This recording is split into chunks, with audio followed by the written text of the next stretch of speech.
Hello, my name is Franklin Hysten, and today we're going to explore diversifying funding streams and offer a perspective on sharing our funding strategies at Blaze Consulting Group from the perspective of liberatory leadership. I want to thank the Center for Third World Organizing for bringing together the wisdom of our communities um, to lift up our spirits and our minds and our liberation. My name is Franklin Hysten, and I'm part of Blaze Consulting Group, which is a consultancy that helps the organizations and leaders who help people. We are a company built from the ground up. Our staff and associate consultants are 95% people of color. Our services are broad, and we have been consulting for 9 years. The organization is woman-led. It's led by my life partner, Genji Hysten, who's not able to join us for this session, and myself. And then we have a small staff, and again, a team of associate consultants. For us, diversifying funding streams was a choice. We have been presented with opportunities several times to join other consultancies or organizations, even organizations that we consult with. But we wanted to make sure that we're not just being utilized as anti-racism trainers who are from a Black-led organization. So diversifying our funding streams becomes one strategy to ensure that we don't fade away just because Black-led is no longer trending.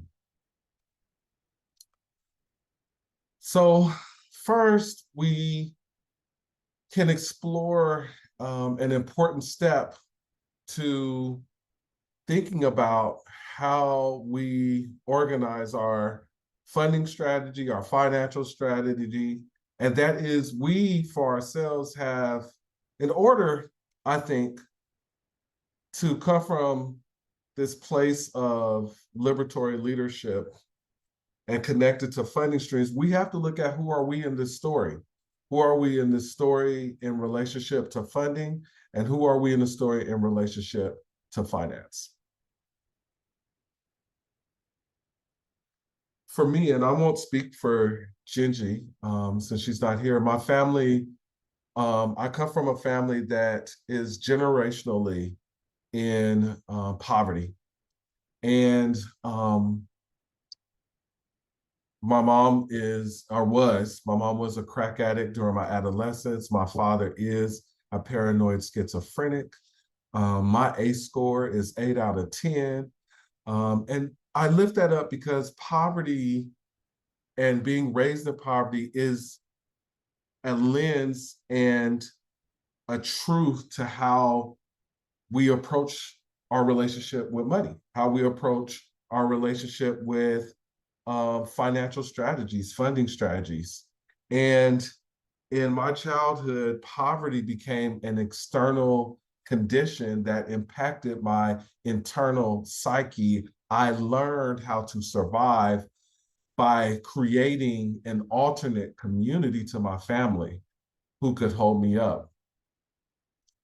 When I got older and I learned more about the world, I started to learn how all of this did not coincidentally happen to us. And that was a realization that led to its own emotions, thoughts, psyche, body impact. And that in turn impacts and has impacted my quality of life. My very life expectancy as a Black man from East Oakland is impacted and shortened according to research than those who are born just a few miles away. So when, as adults, as we went through this understanding, as we come to accept this awareness, my wife and I had to go through a healing process. We had to develop a spiritual practice that was defined and incorporated living liberation. We had to forgive family members for harm that was done to us. And we had to forgive ourselves for self-harm and doing what we needed to do to survive. We made a decision to do the work and make sacrifices that would help us to unlearn habits and mindsets that we would not want to pass on to our children. This process is ongoing and not a destination. Liberating ourselves then means that we had to find out how to heal and how to heal separately and together. As young adults and young adults who were in the work of community building, in particular, our pathway, Gingy and I, we came through a pathway of youth development nonprofits, youth development government, youth development and philanthropy. And as young people, we recognized that we were not trained to trust our wisdom. We weren't trained to believe in our inherent competence. But we were trained to believe that others knew better what was needed for community building and transformation. So we joined other organizations and focused on working hard to prove that we deserve to be in our positions. As we built the consultancy, we built our funding base then with partners who would not only have transactional relationships with us, but also those who will build trust with us through authenticity. These clients were from nonprofits, government agencies, philanthropy, and other consultancies. No matter who it was, our promise to them was simple: to create transformative experiences to activate positive results. All our convenings, all our meetings, every SWOT analysis session, every retreat, every training has to have space for connection, for storytelling, for healing, while doing the work of making real change. Our clients have to trust that the solutions we're bringing need flexibility as we clear the fog out the way and get clearer on root causes, on the disparity, on the vision. And we have to have space to adapt as the conditions change. And our funding partners need to understand that while we're working for results, the people in the room are having an experience, and that experience is valuable, and that experience is needed and welcomed. So then as we do good work, people are feeling seen and they're feeling known. It's very common in one of our sessions for folks to say, I felt seen. And we want them to feel valued and celebrated for who they really are. And as that happens, the word gets out. And as others are shifting to bringing more of their authentic selves, the word gets out. And at the same time as transformation is happening in communities and clients, we are being transformed as we learn. Diversifying funding streams is about being open to new possibilities that come from new relationships. Growing up the way we grew up, relationships was a skill that we learned. Building community was a skill that we had to learn. And so we now get the privilege to create spaces where as people see us be real, then they feel that they can be real. And in relationship to funding and relationships with our funders, we no longer have to be in bondage to any one relationship because we're scrapping for work. And we retain the freedom to decline engagements that feel oppressive or that don't honor our lived experience, our thought, the experience that we bring to the table. Again, those very declines can then leave us open to new possibilities. And by the way, sometimes those who are not a fit at one point because they want us to do things their way or operate in a way that compromises our authenticity. As they learn about our work and its effectiveness, they sometimes come back and still want to partner with us. So in many ways, our resource ecosystem is created organically in incremental fashion, not driven only by us, but really because community together is moving a vision forward. And on the screen, you'll see some current organizations that currently partner with us and ways that we build our resource ecosystem. But we know that the key is relationships. Our trusted confidants, our associate consultants, the elders who pray and advise us, and family who are the glue for us. So the principle of Ubuntu and Tu eres mi otro yo is our funding strategy.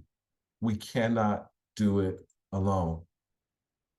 So we offer you a few action steps and checkpoints for your journey. The first, of course, as you heard from us, is to understand where are you in the story? What beliefs, experience, and yes, preferences shape how I do this? Second, if I can't be authentic, I can't partner. And that really represents